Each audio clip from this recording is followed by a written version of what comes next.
Hello, everyone. Welcome back to yet another episode of Two Severed Heads. We're glad you joined us.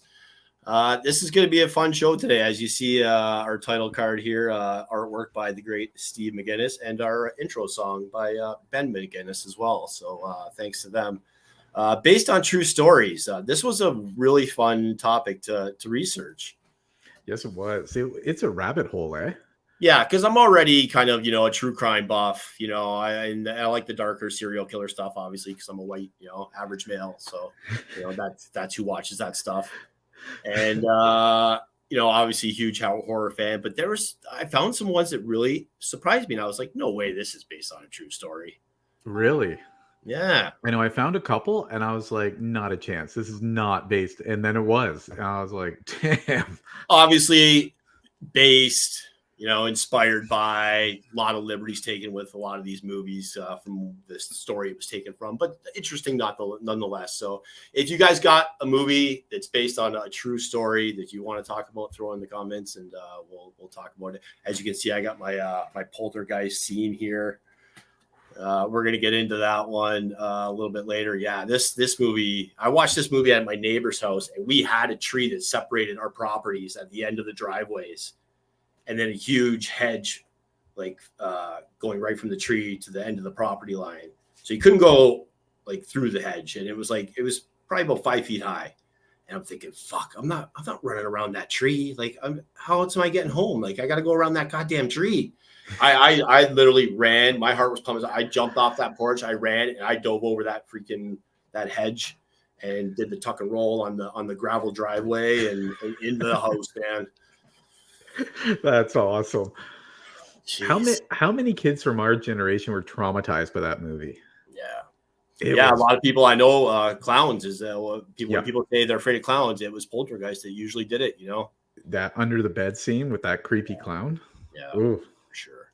Man. And then of course we're going to get to some news because there was a lot of news this week. Horror. We talked about this last week. Horror kicked the box office's ass last year. Yeah. And it's continuing to do so. We got some. For sure. Well, look at what is it? Megan. She's crushing the box office right now. So yeah, we're going to talk a little bit Megan. We're going to talk about a very small Canadian-made indie movie that's really taken the horror world by storm as well. So stick around for that. But for now, we're going to talk movies based on true stories. And I think an appropriate place to start, given it was just on, it just came out, and Evan Peters just won a Golden Globe for portraying Jeffrey Dahmer. A lot of victims' families came out and said that, obviously too soon, and it's people are still grieving. But I someone who knew a lot about this story, it stayed very accurate to the actual events. They took some liberty with the neighbors, the actual neighbor that from the series, but I think it really told the victim side as well. It did. I think that last one on Netflix is probably the closest one. Yeah. Did you see the Jeremy Renner one or My Friend Dahmer? I saw My Friend Dahmer. I haven't seen the other one. Oh, okay. Opposite for me. I remember my daughter telling me about My Friend Dahmer. I have yet to watch it, but the Jeremy Renner one. That was one of the first things he ever did. Really? Yeah. I didn't know that. Yeah. Now, My Friend Dahmer is an interesting point of view. It's from a perspective of his schoolmate and everything, and you get to see him spiral in his high school days, and it's almost painful. Yeah. 17 murders. Milwaukee, obviously this took place, and it was headline news, man. I was in high school when this happened, and it was just holy shit. Yeah, that was crazy, eh? Yeah. Next we go to fantastic performance. She won an award for this. I think she's one of the greatest actresses of all time, if not our generation, for sure. And just completely transformed herself. That was crazy. Aileen Wuornos. She went on a killing spree. She was a prostitute in Florida. Went on a killing spree from 1989 to 1990. Yeah. 7 victims. That was the transformation of this was unbelievable because she actually looks just like her. Yeah. and even acted like her. Like, it was crazy. Yeah. No, great movie. Yeah. She was put to death by lethal injection in 2002. Wow. Um, yeah, and then this next one too, very, obviously a lot of liberties taken because the victims weren't around exactly to tell their side of it. But if you don't know, The Strangers was inspired by the Ketty Cabin murders. Now, I didn't know this till you told me about this. And I went down the rabbit hole on this, and it's unbelievable. Mm-hmm. They still haven't found the killers or killer. Yeah. Yeah, 4 victims. One lived. Glenna Sharp, John Sharp, Tina Sharp. Tina Sharp's remains weren't found until 1984. The crimes took place in 81 in Ketty, California. So, yeah. And it was so savage. The doc I was watching, I guess the stab marks went through the people and into the floor. Yeah, she had Aileen. She had a really rough upbringing, and it's with a lot of these serial killers, and people ask me, what is the fascination? And it's not, yeah, I'm a horror guy, so you can kind of draw that conclusion, but it's really a psychological interest that I take in these cases, because these guys have such horrific backgrounds, and the abuse, and just what the human mind is capable of, given its nature versus nurture. It's just unreal. Oh yeah, if you take each one of them, all of them have had abusive backgrounds, whether it's the mom, the father, like, it's just bad. Yeah. This next one, we've heard so many people be, linked to who is the killer, who is the Jack the Ripper. Oh yeah. I mean, it took place in a time where, police work wasn't what it is today, obviously. And you could operate under, cloud of disguise, I guess. And just such a fascinating case. Obviously, they think this guy had some surgical knowledge, given the way the victims were killed. Yes, like being able to remove pancreas, ovaries at night in the dark, and like open them up, remove these with precision, and then leave. Like, he had to have some surgical knowledge. Yeah. Now, From Hell took some liberties where it was, spoilers, it was the Queen's doctor, and that's been debunked already. Yeah. Wolf Creek, Kurt, that's one I have down here, and we're going to talk about that one. So, yeah. What happened to me? Oh, good Lord. Yeah, it's crazy how we're still, solving cases, Oh yeah. Old, Look at the Golden State Killer that just got caught a couple of years ago using one of those ancestry things. Talking about way back when, this one took place on August 4th of 1892. Lizzie Borden, although she was eventually acquitted of killing her dad and stepmom in Fall River, Massachusetts. A lot of people still linked her to it. A TV series here and a movie that was made about it. I think a couple episodes of the TV show, and I've seen the movie. They're both pretty good. I haven't seen these. I've seen a lot of docs on the whole Lizzie Borden thing, but no, I haven't seen these films. Yeah, Christina Ricci was great in that one. Kristen Stewart and Chloe Svengani, as I struggle with that one. And the other one, yeah, she didn't die till 1927. She was 67 years old. Never married, never had kids. Now, did she hold out to the end that she didn't do it? Yeah. Wow. That's crazy. And was there ever any evidence of like another person in the house? Yeah, like again, that's a time where I think forensic was, it was like that was like the actually start. If you watch some of these old crime shows, like this was the late 1800s was the start of forensic science, although very basic and very primitive considering the tools we have today. But yeah, unless they caught you with the axe in your hand, Yeah. Moving on, one of the most prolific serial killers of all time. Ooh, the Zodiac. Yeah, Northern California in the late 60s, obviously famous for sending these cryptograms and ciphers to newspapers and police, claimed that he had 37 victims. Wow. Was never caught. No, there's been a few people who've come forward and said, my uncle's a Zodiac, my cousin's a Zodiac, but Right. it's never really going to be confirmed. Yeah. I Yeah, know it's one of those things. they've tried to extract DNA from one of the envelopes that and I don't know if they've done any work with the past people with their DNA to see if it connects. I don't know. Kurt Jr., longtime friend of the show and our other show, and Pittsburgh Steelers fan, but I don't hold that against him. Mentioned Wolf Creek. I haven't seen this movie, but the real case was pretty fascinating, and it's definitely a movie that's on my list now. I've seen both movies, and I've dove deep with this case. It is grisly. Yeah. And the movie really captures the horror of it. Ivan Milat, although he denied it, I think right to the end, was accused of killing 7 backpackers in 1989. Mm-hmm.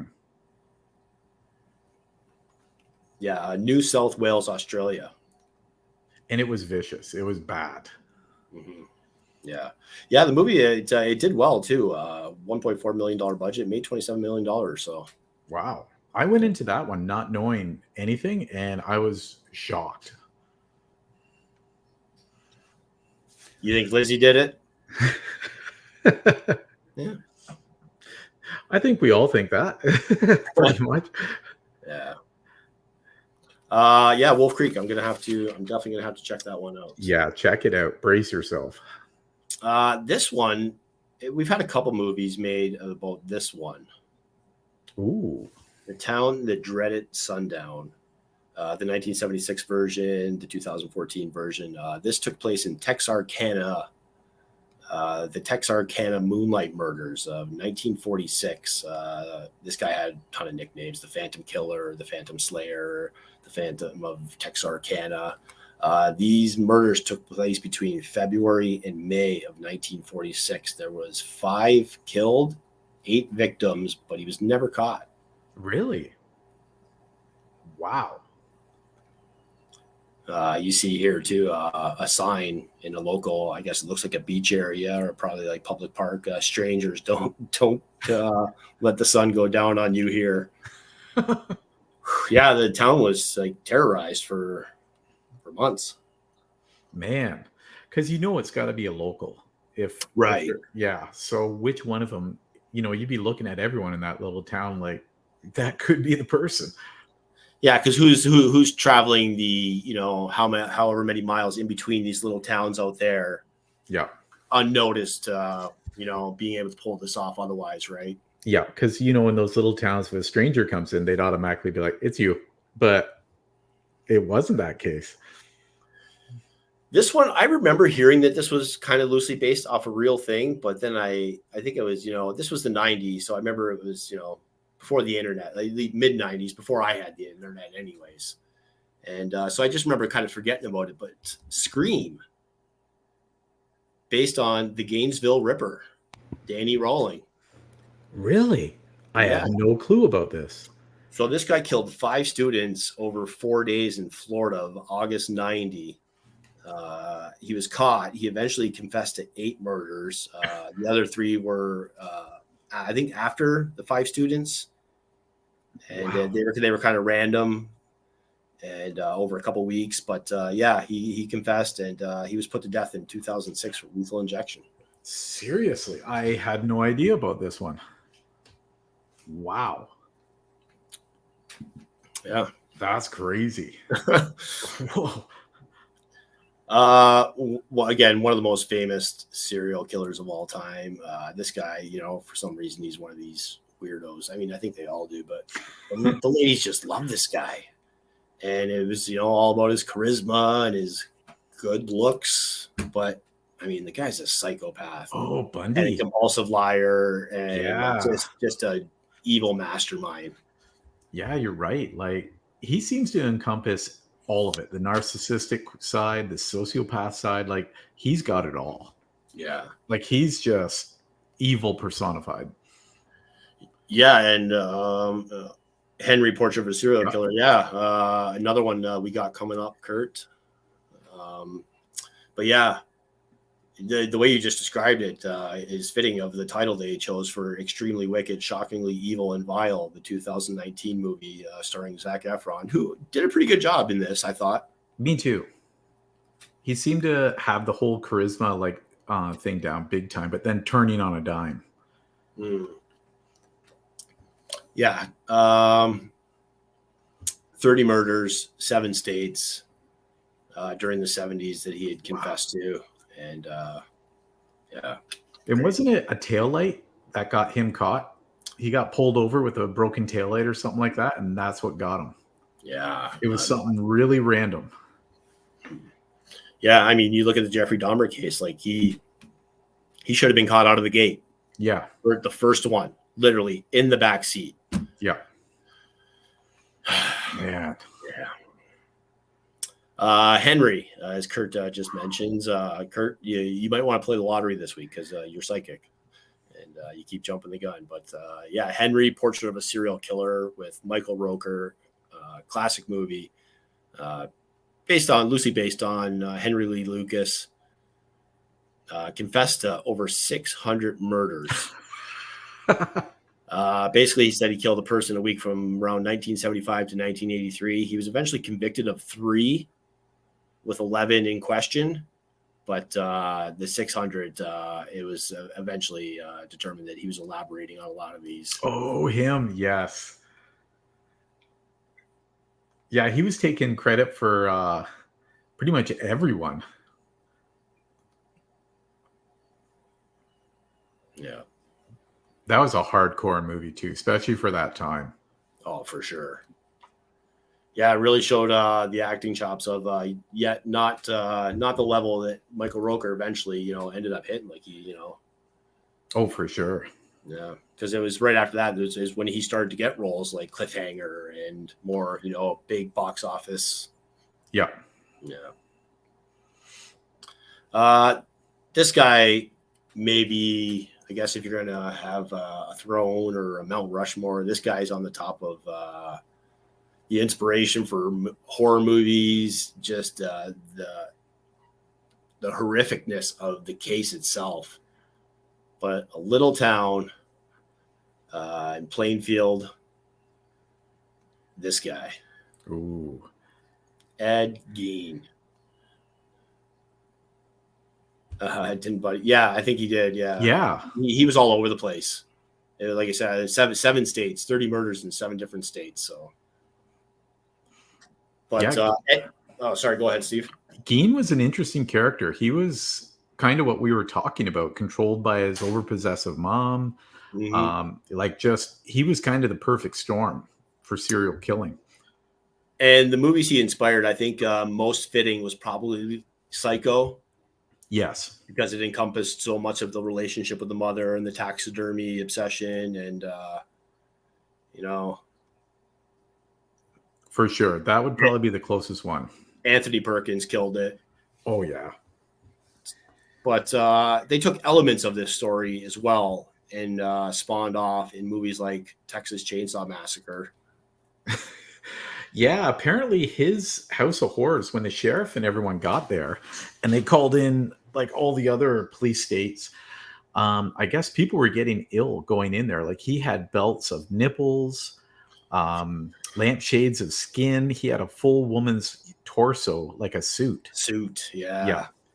Jesus. I know, right? Man. Portrayed also elements of it, the cannibalism, and stuff like that. Anthony Hopkins portrayed Hannibal Lecter in the Silence of the Lambs movies. Equally as impressive, portrayed by Mads Mikkelsen in the TV series, which got cut short. Yeah, I'm still upset about that. Yeah. But even Buffalo Bill, the way he was like skinning the women, that had elements of that. Like Gein has left quite the mark on the horror world. He was eventually deemed He was convicted of 2, and 7 suspected that they could prove or somewhat prove. But eventually, he was deemed clinically insane. So spent his remaining days in a hospital. Yeah. I guess most of the victims that were in the house, like he had one woman trussed up like a deer and everything in there, but most of the victims from the skin, I guess he was a grave robber as well. I did read that. Yeah. Yeah. Wow. This one, I mean, it did surprise me, but it didn't surprise me because it seems like something that could happen. And when you hear the actual story, it's going to make sense. But Alfred Hitchcock's The Birds, I was like, wow, really? A true story? Wow. Yeah. When you were telling me about this, I had no idea. I want to know more about this. So the movie came out in 1963. There was a novel. I don't have the guy's name. I apologize, but came out in 1952 with a similar story. But Hitchcock never really confirmed or denied where the inspiration was from. But many people think that it was actually on Friday the 18th of 1961. In Monterey Bay, California, seagulls started swarming and attacking people and smashing through windows, almost just kamikaze, like suicidal, much like in The Birds. Wow. It was eventually determined, this is an actual photo here, it was eventually determined that during the housing boom of all the beachfront homes that went up in the late 50s, they cheaped out on some of the septic tanks, and they were actually leaking into the ocean, causing the algae to be poisoned. The birds, in turn, to eat the algae, developed a nerve toxin within them that basically it was like rabies for birds and would make them, suicidal and erratic and no, compass. So that explains it. Wow. Wow. Yeah. That would be something. Yeah. Ugh. Man. But I mean, if you believe some people on the internet, birds aren't real. So we're not going to get into that. This movie. We'll do that in 2 weeks. We'll discuss that. This movie didn't get enough credit, I don't think. This one kind of flew under the radar. Given the nature, I guess, I could see why people wouldn't want to go sit there and eat popcorn and candy and watch this one, but I did. Ooh, yeah. I really enjoyed this film. Yeah. So they took elements of the Donner Party here. Yeah. Which, if you don't know, was a trope of settlers that were making their way across America, and they were going through, was it Colorado? I believe so. Yeah, that's where they got caught, like stuck. Yeah, they got caught up in a really bad snowstorm. Some of them did make it to California, but with them, told stories of actually having to eat some of the dead. Yeah, just to make it through. Wow. Yeah, 5 years life. Thanks. Yeah. Unbelievable, eh? Yeah, I can't imagine going cross country with no real map, no real these people just to endure. Oh, exactly. It was a few families. The Donners were the biggest family, but right. You're right. None of them were some of them were bankers, some were businessmen, but none of them were experienced outdoorsmen or anything. And they were just throwing caution to the wind. Yeah. Although Wendy thought maybe it might be near the hotel, it was a little further west. But another story, very loosely based, but I thought we'd mention since we were talking about the Donner Party and the Shining reference there.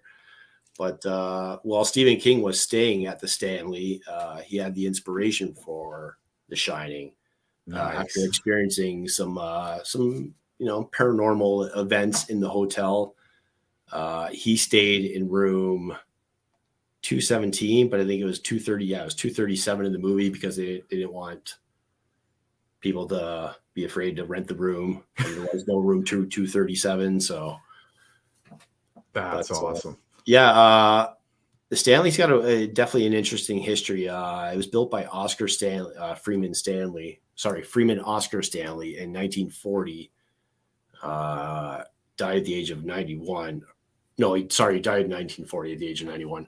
It was said that he could be seen throughout the hotel. There was multiple rooms that said that they had multiple occurrences in 217, the room Stephen King stayed in, as well as room 407 and room 428, as well as some of the grounds. So, wow. There was some weird and wild stuff going on at the Stanley. Oh yeah, that's definitely a paranormal hotspot there. Yeah. This one shocked me because in the movie they kind of explain, oh, this is how this happened, and it seems plausible. U.S. using very, barren wasteland out in Arizona and Nevada there to test nuclear weapons, and then being done with it and saying, hey, you guys can have the land to live on. And you end up turning into a family of mutants and travelers taking the wrong turn. But The Hills Have Eyes was actually inspired by a true event. Yeah, Sonny Bean, isn't it? Yeah. So Sonny Bean was the leader of a clan of about 45 members in Scotland during the 16th century. Man, yeah, I read about this a little while ago and I couldn't believe it. Said to have murdered and cannibalized over 1,000 people over the course of 25 years, was eventually caught by a search party sent out by King James VI and executed. Wow.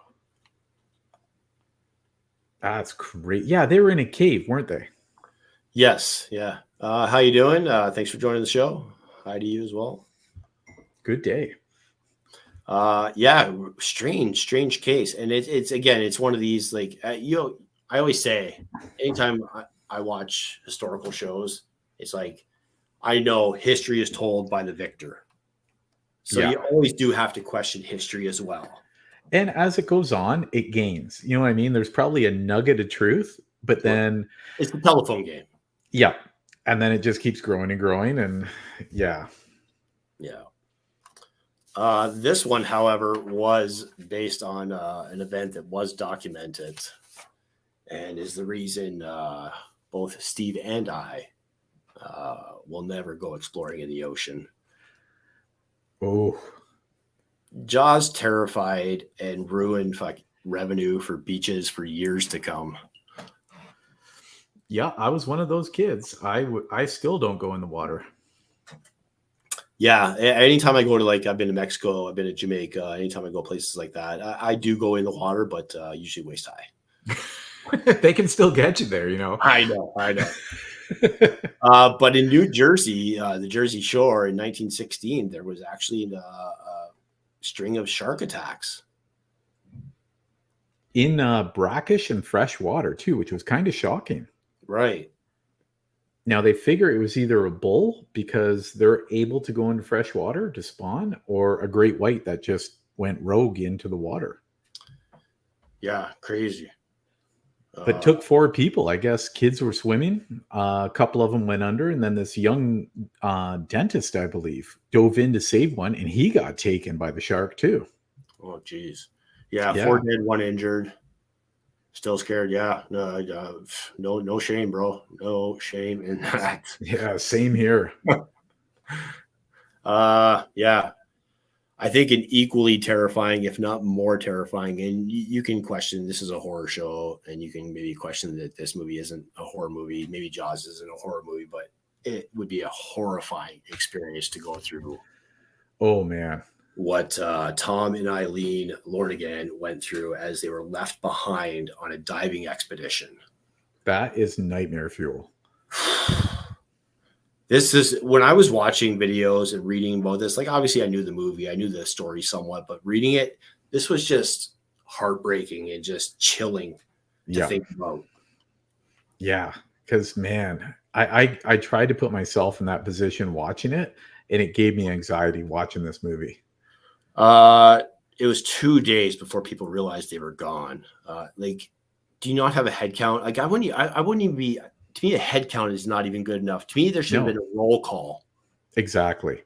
And when you see their equipment and shoes on the boat after everyone departed, you'd see 2 sets of everything and be like, wonder if we've left a couple people out there. Yeah. 6 months after, there was a dive slate found. A dive slate is basically something divers use to. It's almost like an etch a sketch so that they can, communicate with other divers underwater easily. And there's 2 entries on it over the course of a little more than 24 hours. Basically, saying we're stuck, we were left behind, please help us. So that they definitely lasted at least 24 hours or more out in the water. Wow. Over the course of the next 6 months to, what is it here, 8 years, a flipper ended up coming up ashore with their name on it, their dive jackets, I think even a tank, and nothing showed any signs of shark attack. Yeah. And then I also read something too that said that when police read their diaries, they both kept diaries, that they were both unhappy in their marriage, that the guy even had talking about suicidal thoughts and stuff like that. So, I mean, that, I guess, kind of puts into perspective maybe the whole, it was a suicide mission and maybe the wife wasn't in on it, murder-suicide. Yeah. Or with this stuff washing up ashore, and no shark attack evidence, was it a fuck it, we're just going to disappear kind of thing? Man. Because the diving expedition went out to that very same spot the next day. Really? And there was no sign of them. So, but wouldn't the current pull them miles right? away? The dive slate was found 100 kilometers away from where the original dive spot was. Yeah. So it's shocking that for one, exposure night on the ocean, that'd be freezing, and the sharks didn't get them. I'm shocked. Yeah, that's nightmare fuel for me. Yeah. Like the thought of getting nudged from underneath if you're floating in water and everything, no thanks. Yeah, definitely. This one was misplaced. This was the shark from the New Jersey shore attacks. Yeah. I made my girlfriend watch this movie for a second time last night, which, knowing how much it scared her the first time, makes me a horrible, horrible spouse. But this was actually based on true events. Really? Not to the extent of murder being committed and snuff videos being sold, but a story in the New Yorker was published. A guy gave an interview and asked his identity to be withheld. The reporter was able to connect him to the ownership of the hotel at the time of the stories he told. So it was pretty credible. And he bought this hotel and renovated it as such that he would have crawl spaces and have access to be able to see into people. Most of the rooms, there was 20 rooms. He could see into most of them, and said it was almost like, experiment in human behavior, and it was scientific. That is what he got out of it. But watched everything from couples arguing to couples having sex and every kind of sex you can't even think of, and even a murder. What? He said that a drug dealer, he witnessed a drug deal. After the drug deal, there was an argument between the drug dealer and the girlfriend staying in the room. He witnessed her being strangled to death, and then basically left it, to the next day and let the maid find her because he couldn't, say, hey, I was watching. Yeah. How do you explain that to the police? Right. But even vacancy, though, the whole, maybe not the murder thing, but taping people in seedy motels for the purposes of selling their, amateur sex tapes in an underground market. I have no doubt that's probably going on somewhere. Oh, yeah, for sure. There's even an episode of Married with Children based on that. Really? Yeah. Oh, wow. It's actually the band episode. So unless you have the box set, that episode's never been rerun. I was going to say, I've never seen that one. It's never been rerun. Yeah. Whoa. Because of the nature of the episode. Yeah. Oh, wow. Yeah. So, yeah. And then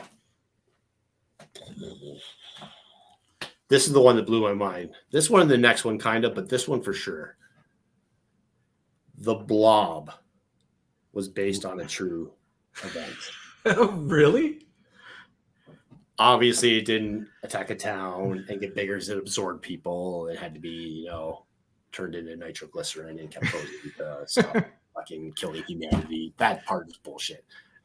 No. And maybe this part's bullshit too, but 2 policemen in Pennsylvania in the 1950s responded to a call of what could only be described as a falling star or an object crashing to Earth. Upon arriving to this farm in rural Pennsylvania, they found what they described in the police report as a gelatinous, quivering, glowing, giant purple lump. Even described it as being sticky to the touch. It doesn't say what they touched it with, like, because I hope it wasn't your fucking hand, because That's what I was just wondering. They touched it? I hope it was like in the movie that it was a stick, but it, it just didn't crawl up it and then take over your hand. Like, yeah. yeah, Wow. really, Kurt. I know, right? The 2 policemen in question said that they didn't want to look like crazy people. So they called back up immediately to come verify what they were witnessing. And upon arrival, more than 30 minutes later, the lump had actually dissolved and kind of just oozed into the, a pile of mush. Ooh. But there was an official police document filed. It was in the paper, like. No way. Right. Saucers dissolve policeman fine? No way. Yeah. Wow. That's crazy. Unbelievable. Yeah. That I had no idea about that. This one you could chalk up to mass hysteria, I guess. I guess the most logical thing you could chalk it up to, because Nightmare on Elm Street was based on a true event, at least inspired by a true event. Really? Wes Craven read an article about a family from the U.S. that had moved to Cambodia. And shortly after moving, their son described having nightmares and screaming in his sleep and waking up about being stalked and being chased by this guy. It spread across Asia. Multiple people reporting having similar dreams about being stalked and attacked relentlessly by this killer, and multiple people dying in their sleep. Really? Like fear? It became coined Asian death syndrome. Obviously, no scientific research to back any of this up, but Wes Craven took that and he kind of mashed it with stories of his childhood bully, neighborhood bully, and also, I think we've all experienced those letters or those moments of, friends that kind of got followed home by a creepy dude or a creepy van. Yeah. He kind of took those elements and came up with the Krueger story of, him being a neighborhood weirdo that killed young kids, and the parents, took justice on him, and which kind of seems like a plausible story. Well, yeah. Wow. So that was inspired by true events. I can't believe that, out of all the films and The Blob. Yeah, definitely. Wow. Sticking with Wes Craven, this movie, I haven't revisited this one in a long time, but definitely a creepy premise. The first horror movies ever made. One of the movies that the name White Zombie for the band White Zombie was a film called White Zombie about zombies, but it was like Haitian voodoo zombies. Yeah, with Bela Lugosi, right? Right. And then in the 90s or late 80s, we got The Serpent and the Rainbow. Primeval and Ghost in the Darkness. Yeah. Ghost in the Darkness, I've seen. Primeval, I have not. No, I haven't seen that one. Ghost in the Darkness, yeah. That was good. I do remember hearing the title, though. I'll have to look into that one. Serpent and the Rainbow, though, another Craven movie starring Bill Pullman. Great movie. Came out in 1988. It was the story of Wade Davis, who wrote a book about his experiences in Haiti, investigating the story of Claverius Narcisse in 1962. Had apparently passed. He had an unknown sickness, passed. They ended up burying him. 20 years later, he found his sister and said that he had been brought back to life after being buried alive and was forced to work in a sugar patch, a sugar plantation for 20 years. Whoa. That's crazy. Right? They were trying to create worker zombies. Wow. Apparently, it was some kind of herbal concoction that, and we've seen this in other stuff where it slows your heart rate right down to the point where your vitals are almost non-existent, and it puts you almost in like a comatose state, but you're still alive. Yeah. That's crazy. Yeah. I remember seeing Serpent in the Rainbow. I saw that in the theater, and it blew my mind. I was like, "What the hell is this?" Movie. Yeah. I don't believe in a lot of paranormal things or things that are supernatural. To me, I always try and find the scientific explanation behind them. I want to believe, I do, but I've just always been that very analytical. Show me, don't tell me. Yeah, I have to see it. But voodoo, I know you don't mess with voodoo. You don't mess with voodoo, man. Poltergeist. I mean, if that's another thing you don't want to mess with. No. Primeval is about a big manny. Oh, okay. Yes. That's why I know the title. I've seen the cover of this. It's basically almost like a Lake Placid type, but more graphic, more horror thriller. I got to see that. Yeah, definitely. I'm going to check that one out. Poltergeist was inspired by the Herman family. I'm not sure how to pronounce. But 1958 in Seaford, Long Island, there was over 70 documented occurrences in a few months span of activity in this house. Unbelievable. Again, obviously, the movie, albeit, for entertainment purposes, took a lot of liberties, the whole, being buried in Indian burial ground and stuff like that. But, I mean, fantastic movie, and the family eventually moved out. Obviously, I always think back to Eddie Murphy, and I think it was Delirious, maybe Rob, but I'm pretty sure it was Delirious, where he's like, if black people moved into those houses, it's like, oh, look at this house, baby. It's beautiful. It's so open in the backyard for the kids to play. Too bad we can't stay, baby. Like 70 in a few months. I'm out. Oh, yeah. There'd be a for sale sign on that thing. I will live in the streets until it's sold. There'd be one occurrence and I'd be gone. Yeah. I'm not with that. No. Another famous house based on a real true story. Ooh. The Amityville house. Also in Long Island. What's up with Long Island? I know, right? There's a lot of crazy happenings around the Long Island, New England, all that area. The real house pictured here. Yeah. And in the background of one scene of Jaws, you can see the Amityville house as well. No way. So it's like right near. It's right near the dock. And in the one scene where he's talking with the mayor, over their shoulder, you can see the actual Amityville house with those windows. That's awesome. Yeah.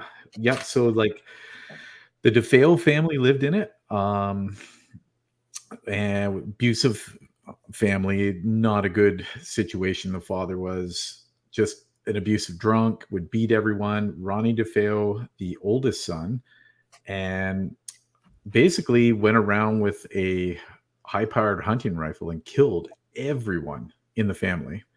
Then when he was pleading, he said he was being told by a dark entity to kill everyone. Weeks later, house goes up for sale, and the Lutzes grab it for a cheap price. Wonder why? And they move in, and guess what? They don't stay no more than 26 days, and they left everything. This is why I always say realtors, car salesmen, lawyers. Yeah.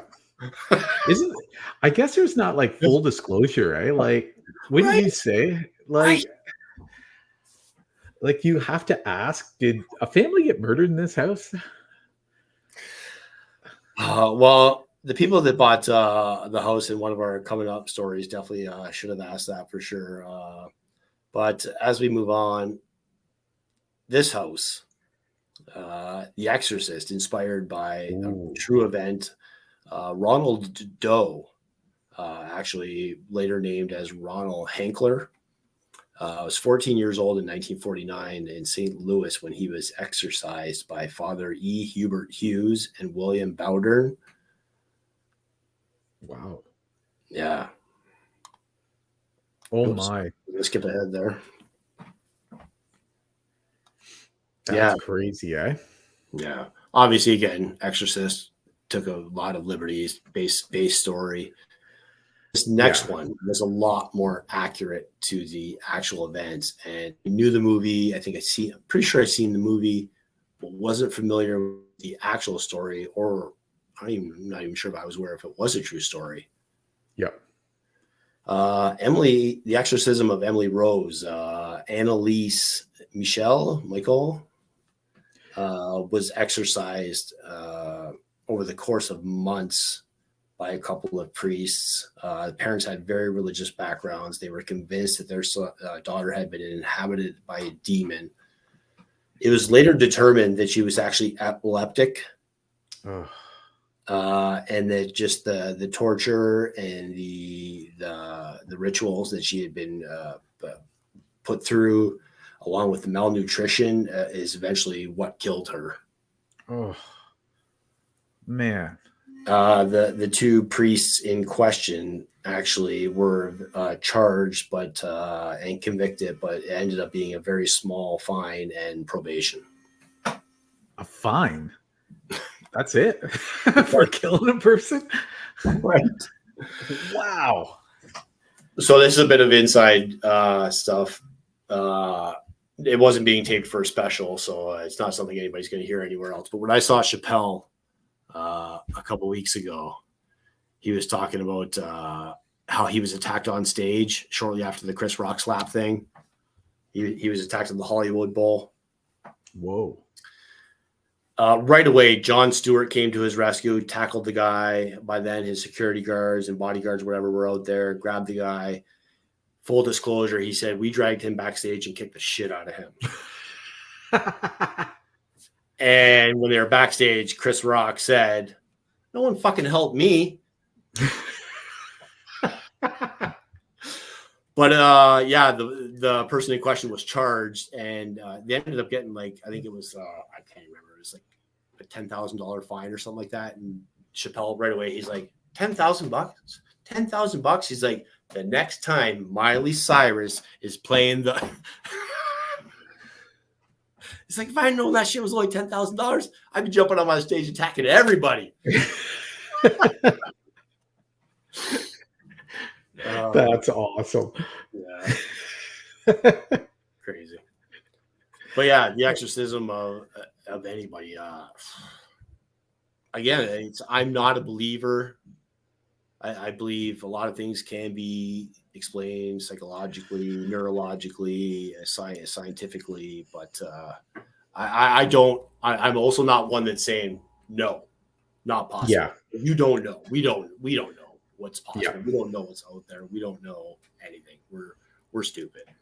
Yeah. Like I'm with you. Like, with the medical advances, I think a lot of the old exorcisms were probably schizophrenia, epilepsy, you know what I mean? Undiagnosed. Now we can diagnose this, but there's probably that 1% where after everyone goes through the tests and they're clear, that you go, whoa, like something's going on here. Yeah, this next one, I saw the first movie. I'm not familiar with the series. I know you're a big fan, so you'll probably be able to shed a lot more light on this next one. But ooh, The Conjuring, Annabelle, The Nun, all kind of been strapped into this big universe that they've created. Originally, the Perron family had bought this house where the story takes place. Eventually finding out that for 8 generations, families have had mysterious, ill-fated deaths in and around the property, including drowning and hanging themselves. yeah. Eventually, some investigators were brought in, Edward and Lorraine Ed and Warren, Lorraine. Yeah. and was theorized that a spirit named Bathsheba, I believe so. Bathsheba Sherman, who lived in the house in the late 1800s and was a known Satanist, is the one to be said to have cursed these grounds. Yeah. And you know what? Like you said, I'm like you. I'm 50-50. Like, I need evidence. I want to believe. Like, make me believe it. With this instant, with that many generations of people having that, that's not a coincidence. And you've had some minor occurrences. Yes. And yeah, like in our previous house when we were doing renovations, and there's a couple ones that I can't explain. And like, I'm not one of these people who go out of my way to like look for stuff like that because I don't want to deal with it. Like, I don't want anything supernatural around me. And but yeah, I honestly think something's going on with this the Haunting in Connecticut house. Like, it's how 8 generations of people, right? Like, that's crazy. That's some serious bad luck. Yeah. Like, that's like going to Vegas and on black 10 times in a row and have it coming up fucking red and green.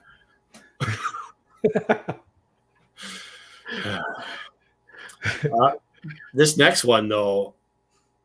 Ooh. The inspiration for a few different stories. You can argue that the true story was an inspiration for Chucky, obviously an inspiration for Annabelle, but the real doll, the Raggedy Ann one, was a Raggedy Ann doll. Yeah, I didn't know this. Yeah, and they couldn't get the rights to use the actual Raggedy Ann doll, so that's why they use that kind of old porcelain-headed one. Right. I can't imagine they would want to be associated with that. Yeah, as a toy. No way. Hey, let's put out some good guy dolls. Every kid will want one of those after, eh? But yeah, there was a woman who had her. I guess I'm going to call it a tent of oddities and curiosities at Frightmare a few years. Yep. And she had some haunted toys. Are you serious? We were instructed to not touch the toys before entering the tent. She stressed not to touch the toys. No way. See, I wouldn't even go in there then. And when me and Taylor went in there, the second she wasn't looking, we were, oh. Really? Yeah. Yeah.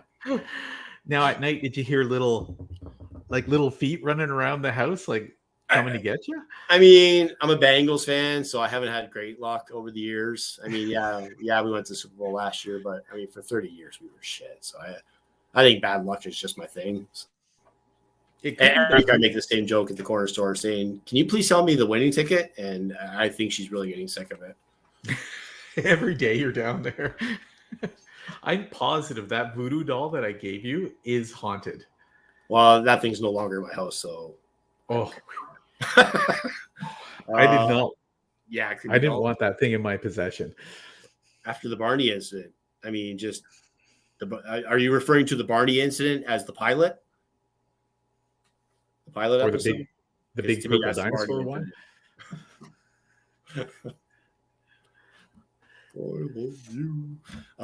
Moving on.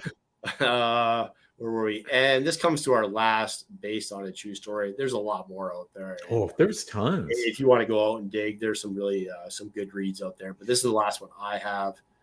And another strange one. Oh, the Mothman. Nice. Mothman prophecies West Virginia folklore about a humanoid man-sized bird or creature seen in and around Point Pleasant in and around November of 66 and December of 67. So within almost a year's time span, there was sightings of this thing. Yes. He's more of a harbinger of like death or bad things to come. Yeah. If you see him. The town and the township has embraced this. They've actually had in 2002 they started the annual Mothman festival. It takes Really? place every year in the third week of September and draws just over 10,000 people a year. No way. That Uh, bridge collapsed, right? did it? Yeah, that's the whole thing with the Mothman. Oh, okay. Yeah, He I was didn't get that warning far. Yeah, he was warning people a year in advance. People were getting random phone calls that and they would just say the date. They would say the date and the time, and then they'd hang up. And Wow. then a year later, that date and time, that bridge collapsed Wow. and killed, I think there was like well up to 30 or 40 people because it was commute time. And the bridge collapsed, everyone went into the river. Yeah, you can imagine. Wow. And yeah, Yeah, this was the last story that I really grabbed. So I obviously skipped on it a little bit, but yeah, that's interesting. there's been other Mothman spottings, There and has. same deal. Whenever he's spotted, usually within like a certain amount of time, a brutal disaster happens. Naysayers have said that this thing is most likely a sandhill crane or a heron. Really? Yeah, that's what the skeptics seem to think. So Some of them were saying because of the red eyes, it was a owl, a great horned owl at night too, because their eyes will bounce back reflective red from your headlights. But that would have to be a big owl, man. yeah, for sure. And that's it, man. This was a good one. This was interesting. I learned a lot. I know, right? Now I'm a little more terrified at night. Right. We do have some news to get to. We're not quite at an hour, so once again, I timed this pretty good. We're going to talk some horror news, and in the last couple weeks, a lot has happened. Like I said, 2022 was a great year for horror, and continues. Horror continues to kick the box office's ass with movies like Megan. I still have to see this. Megan, it's holding 95% on Rotten Tomatoes right now. They've already planned a sequel coming out in 2025. Story by James Wan, produced by Jason Blum. $12 million budget. It's already made over $100 million. What a team, eh? Blum and Wan. Wow. Right? Like James Wan, to me, he can't do wrong. My son had a Barney doll one night at 3 a.m. Barney and I watched TV and this month starts talking. Barney was relocated. Good call. Good call, Larry. Yeah, I'd be relocating him to a hole in the backyard if that was me. You probably sold him on doubles list to a family from Cincinnati. Yeah, that movie's killing. This trailer dropped today. Did you see this trailer? Yeah, I sent it to you this morning. Yeah, that's right. Yeah, so good, that shotgun scene, eh? Yeah, it definitely looks good. I really enjoyed the last one. I remember talking about that and saying, how it's when it first started out, I was like, yeah, but it did. It was good. It was entertaining, and it made a shitload of money. So yes. This week it was revealed that a lot of people just don't even know this, but John Larroquette narrated the intro to the original Chainsaw Massacre. Yes. He just happened to be in town. Tobe was someone who he knew vaguely. Tobe called him and said, "Hey, can you do me this favor?" He's like, "Yeah, no problem." Came in, read for it, and was paid in weed. Isn't that awesome? Oh, wow. John, we love you, John. He's got the greatest voice, though, eh? He does have a great voice, yeah. Man. Moving on, Matt Reeves said he's ready to do a direct sequel to the original Cloverfield. No way. Obviously, we've had 10 Cloverfield Lane. We've had Cloverfield Paradox, which I haven't seen, but 10 Cloverfield Lane was fantastic. John Goodman is just fucking great in everything. Oh, he was golden at it, eh? Yeah. This movie was literally a monster. $25 million budget, made $172 million. Wow. So, yeah, definitely look forward to that. Chucky being renewed for season 3. I've yet to see an episode of season 2, so yeah, I got to catch up. I can't really speak on to how good it was, but good for them. This also came out as a Paramount Peacock exclusive follow up to They Them with Kevin Bacon, which was a slasher type horror movie.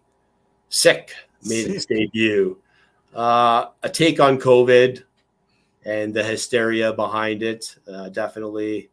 It was kind of your run of the mill. I watched it this week. It was kind of a run of the mill slasher type, but it wasn't bad. Really? But it wasn't great.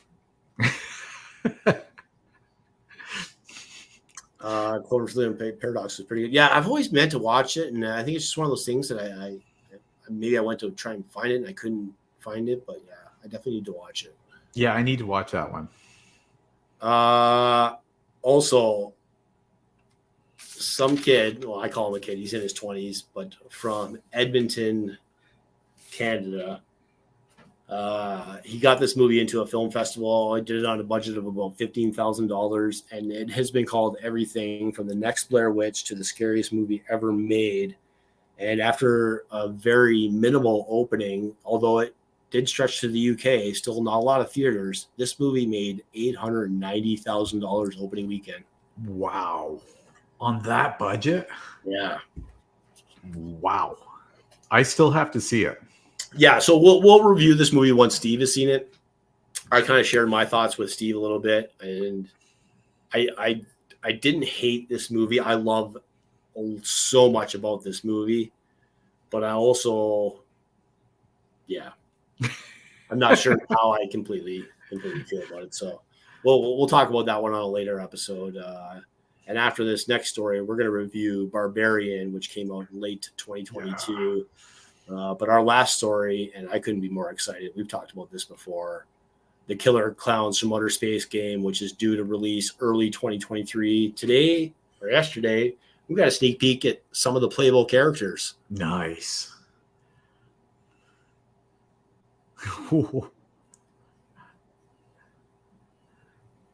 Yeah, this game looks fun. The graphics look good, eh? We got so many great games, horror related, coming out this year. We've got the sequel to Dead Island coming out this year, Dead Island 2.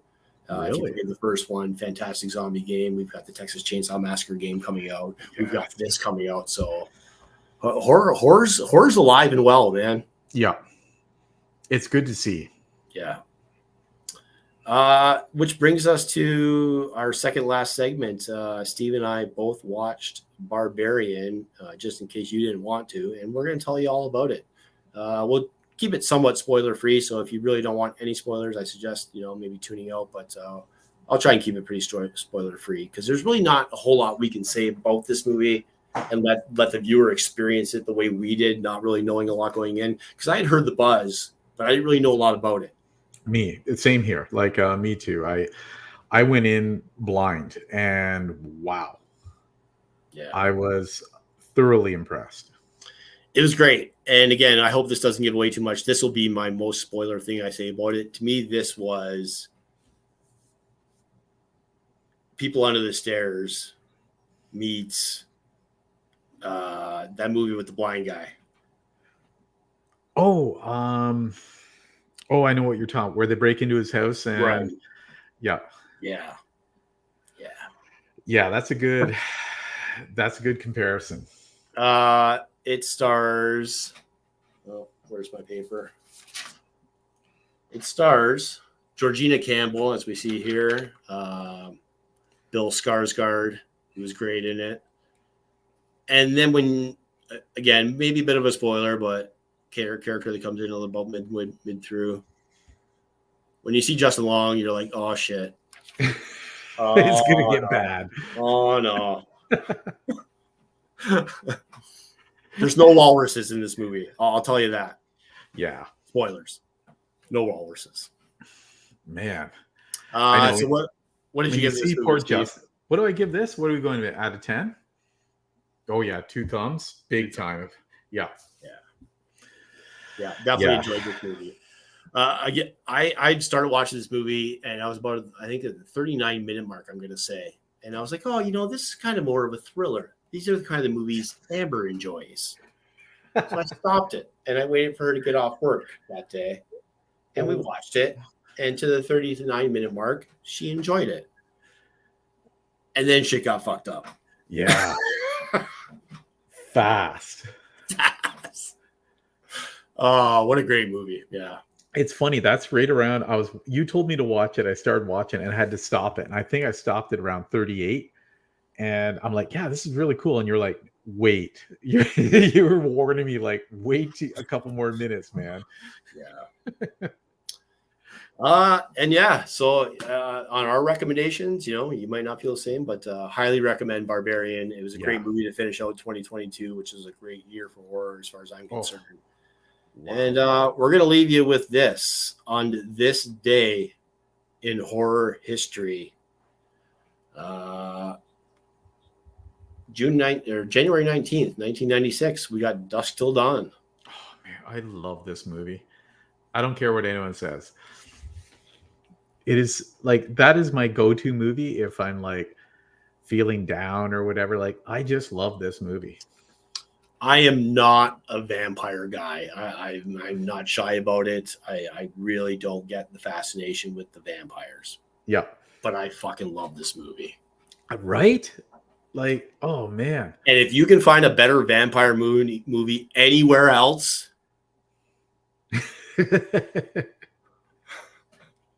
I challenge you. Like, what a twist, eh? Yeah. Wow. I know, it's so good. I was so caught up in this show because of the real stuff, which I'm such a history buff and I love knowing true stories and stuff like that we forgot to give a shout out to our sponsors. Oh, damn. So without further ado, have you performed an exorcism in which they died and now the family is blaming you? Are you a shark that's been falsely accused by beachgoers of attacking them when you're just hanging out? Or are you simply possessed, a possessed doll that has killed countless people, but feel you shouldn't stand trial because, one, you're a doll, and two, the things you've seen as a doll having to sit there still and lifeless to hold your cover? Call Lobster Shark. They have attorneys waiting to serve you. Nice. Gotta pay the bills, man. Yeah, we do have to pay the bills, and we can't pay the bills. Lobster Shark, attorney at law. I always keep forgetting to make that graphic for the phone number, but we will eventually. You guys got Google. This was a good one. This was fun. Yes. This one, we dove deep. We did. It's a good thing I laid off because I spent a lot of time on this one. But yeah, look forward to us in 2 weeks. Again, as we told you our last show, 2022 was so great. We had so many guests that were very kind to join us, and we have a lot of that stuff planned for you this year as well as a lot of fun topics to talk about horror, because sometimes you're just that one guy in your friend group and you don't get to talk about horror, or you have a girlfriend who's scared of everything and you can't talk about horror. This is your safe place. Come talk about horror with us, and we'll see you again in 2 weeks. For Steve McGinnis, I'm the Metal Mennonite, and we bid you adieu.